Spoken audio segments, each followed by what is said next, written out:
What happens to NFL players when they retire?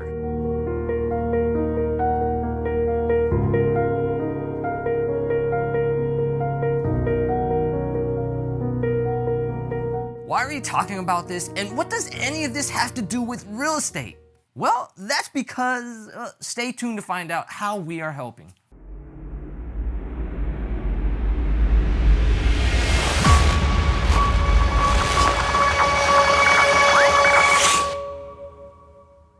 Former NFL linebacker Danny Jones, who owns a private equity company based in Cincinnati, believes that every athlete is ultimately an entrepreneur.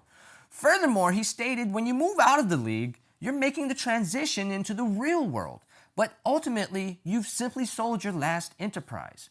What's up, everybody? I'm Sean McMurray, co-host of BPM RIA Online, and this is Mr. $250 million in real estate transactions, my mentor, my good friend, president and owner of BPM RIA, Anish Dave. Hey, this is Anish Dave, CEO of BPM RIA, and we're happy to see you guys again for another quick video. According to the NFL Players Association, an NFL athlete has an average window of playing time of 3.3 years, in contrast to a generational wealth transfer, which has the potential to make money at a high salary level for the next 30 years. What do you say, Anish?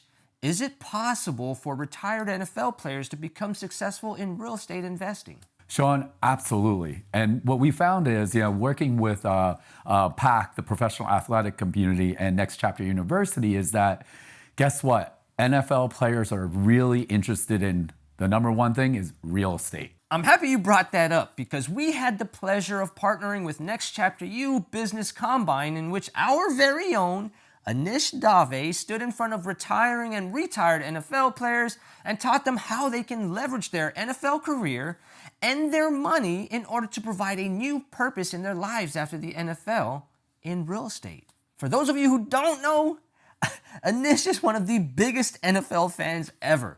He was a little girl with cotton candy excited. How was that for you and for these NFL players? Yeah, so it was beyond exciting being a football fan for, almost 40 years or so, to actually see these giants in person and realize they're actually human was pretty cool. And you're right, I was like a little schoolgirl, giggling as I'm talking to these guys. That's awesome, man. You did a great job, and I'm super happy for you and the prestige you bring to BPM RIA. You hear that, y'all? NFL players are coming to us for their real estate education. Maybe, just maybe, you should give us a try. So here are some financial pointers based on personal finance principles that professional athletes have provided. 1. Thinking long term. After going undrafted as a safety in 2007, Craig Dahl signed with the New York Giants and received a $15,000 signing bonus in addition to the league minimum salary of $385,000. They said minimum salary of $385,000. Jeez, I need some of that action.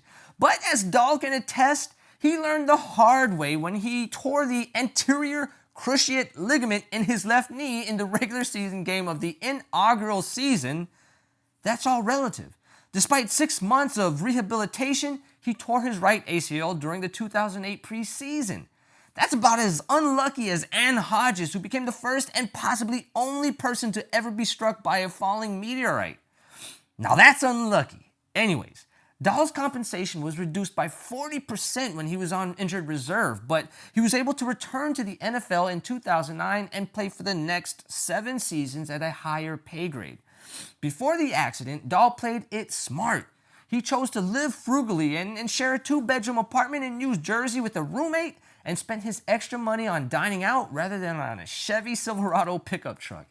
Now Dahl is a multi-millionaire thanks to his investments in Minnesota real estate. This is something I talk about in stocks, but that we also talk about here on BPM RIA. You have to think long term. What do you think, Anish? Yeah, long term is really the way to play real estate, right? I know everyone wants to make some quick money. When I was talking to these athletes, they were all talking about having doors. How many properties can I have? They want to use leverage. And again, what everyone was really beating into them, including me, was cash flow. Number 2, you can either downgrade now or later. Financial advisor Mark Doman posed this question to NFL athletes. What do you spend each month and what do you want to be able to afford? The next step is working backward with a financial advisor to set up an investing strategy while also studying several industries that could be attractive for a post-athletic career, such as real estate. Although salaries can vary greatly, Doman says he typically gives many rookies a discretionary allowance of $1,000 per week. Additionally, Doman requires all of the athletes he supervises to sign a non-binding spending summary with key takeaways at the end of each fiscal quarter to keep his athletes in check. I get that as professional athletes, you are making the kind of money that many people only dream of.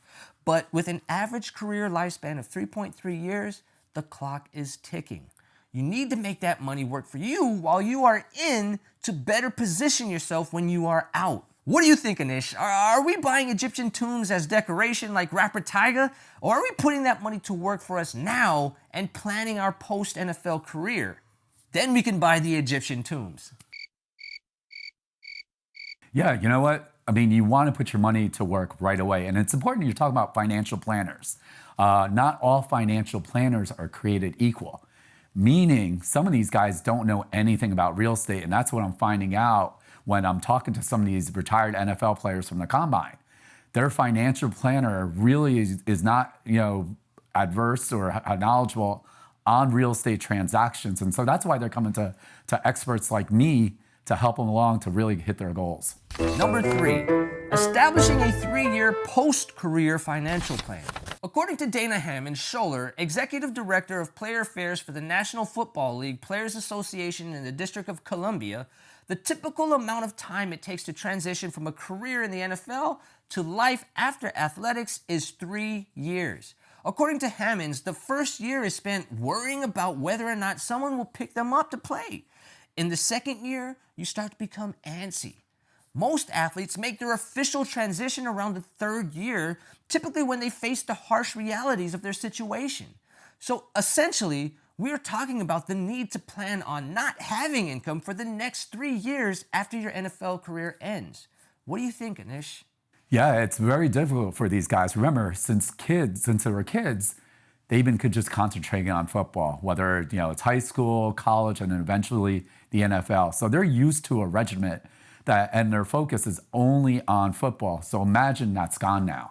And all the fame and the lights are gone. And not everyone makes millions of dollars. Some of these guys, made a few million or a couple $100,000, and then you add, the government taxes and your agent fees, and before you know it, they have very little money. So that anxiety is real, and it is a challenge. And the other end of it is they don't know who to trust.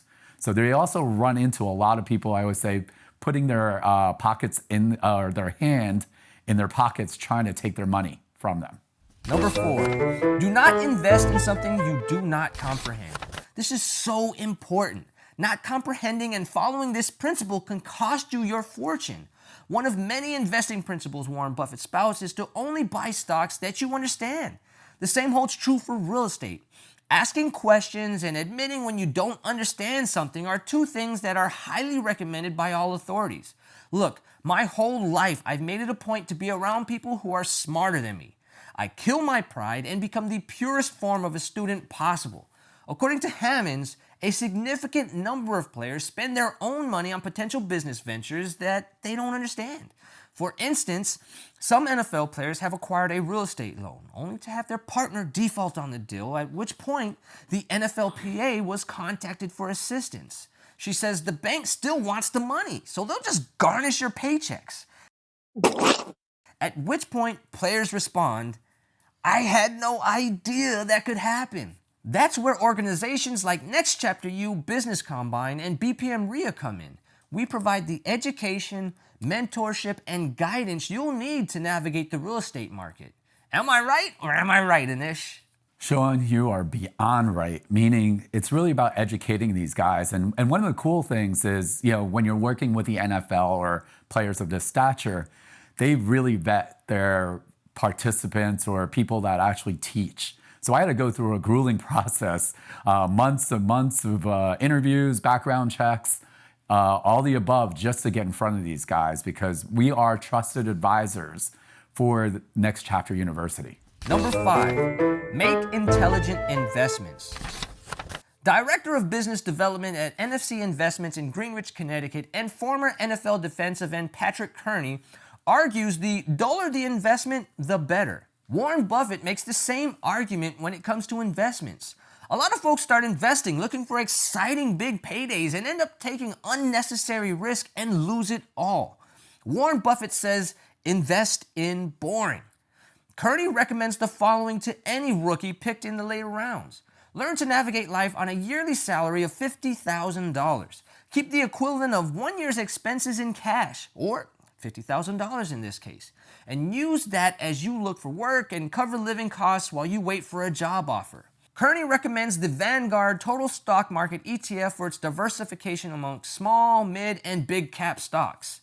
Although Kearney talks about stocks here, how can his advice on identifying boring investments apply to NFL players and investing in real estate? So, boring is good when it comes to this. You do not want your money being in projects, whether it's real estate or, other items out there where you're living and dying because it moves so fast, right? Meaning if you bought a stock and you're up 20% and now you're down 30%, you're going to start getting stomach aches. Before you know it, you're always constantly looking at your portfolio. Do I still have money in there? Boring, when it comes, again, to your money, is a win-win all the way through. And one of the things that, Sean, that I like is, Rob Gronkowski, retired NFL player. It's well known he's never touched any of his salary. For all the years he played in the NFL, he lives on his endorsements. So he's always planning for the future, and that's what most NFL players should do. And guess what? You should too. Before we move on, make sure you like, share, and subscribe to your channel and hit that notification bell to receive updates whenever we post a new video. Number 6, get rid of the flash and the cash. Currently based in Dallas, Dahl, who is a free agent, points out that every athlete will have a period in their career when they are unable to make as much money as they once did. You have no idea when that day will come. Every season must be treated as if it were your last. But many inexperienced athletes choose to walk around like Mr. T and ball out on a glitzy diamond pendant. New York-based investment advisor Mark Doman said by the time they're 25, they're not even wearing it anymore because they're over it. There's no need to flaunt your money, he tells them. According to Dahl, many sportsmen make this mistake when they compare themselves to their peers and notice that they have more material possessions, such as Mercedes, the chains, or a nice house. Dahl says that athletes mistakenly believe that they have no choice but to live a lavish lifestyle because they're professional athletes. However, they probably don't make as much money as they do or have played for as long. He says further, you have to know what it takes to make this lifestyle a reality over the years so you don't fall into that trap. Instead of comparing yourself to other athletes, think of how you stack up against people of a similar age. Doman advises don't judge yourself in relation to the other guys in the locker room.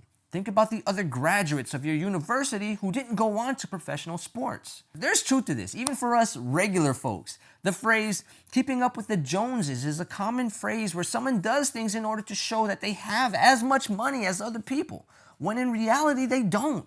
It's really a silly thing to do. Anish, what do you think? Totally agree. You're never going to be first, right? If you're always competing, that's not a way to compete, on material things. Hey, maybe compete on how many doors or investments. Let's make it a win-win all the way through because you're never going to be first, right? So, once you give that up, it takes away all that stress and it really opens your eyes into what's really important, right? Your health, your financial health also, and family. The real point is you don't want to compare yourself with other athletes or other people in your life to try to outdo them. At the end of the day, you're the only one that's going to pay those bills, and no one's going to know what you really have. Don't let it be a big front for you. And so there you have it. Some words of wisdom from former NFL players to those who hope to follow in their footsteps and start investing in real estate after hanging up their cleats. Check out our video about how to invest $25,000 in 2022 to retire early. The link is in the description below. Anish, final words. Yeah, Sean, you know what? I love the NFL and, I love professional sports. The key is these young men, or some of them not as young anymore, have made millions and millions of dollars in their career. And they're still out there educating themselves. People you would think that have it all. And they're out there learning, asking the right questions, and they're also worried about their financial future too. I just want to thank them and Pac University, Next Chapter U, to actually trusting BPM and myself on help educating these young men in real estate. And we're out.